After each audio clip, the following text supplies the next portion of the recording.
Welcome to Penrose Learning, where we make understanding easy. You start now. Check that you have the Nintendo account email and password. This is the quickest path. If you know the parental controls PIN, enter it. If not, prepare to reset the PIN using the linked email or the Nintendo Parental Controls app. Connect the Switch to the internet and launch Fortnite on the account with restrictions. Once done, make sure you can sign into the Epic account through the console. This alignment avoids extra sign-in steps later. You now focus on the core actions.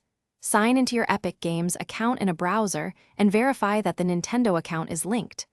Unlink and relink if tokens are stale, because that often clears permission issues. Then go to your Nintendo account settings and update the account age or parental permission settings, since Epic respects Nintendo's age flags.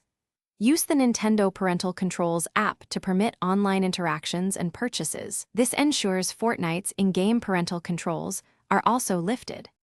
You finish by restarting the Switch and relaunching Fortnite so updated account flags propagate. This often resolves lingering blocks.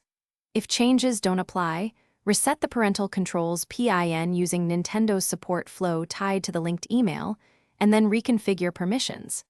If problems persist, unlink and relink the Epic account, clear the console cache by powering off for 30 seconds, and sign in again. One key troubleshooting tip.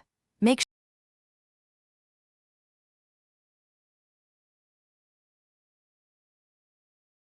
Thanks for watching. If this was helpful, leave a like and consider subscribing. See you next time.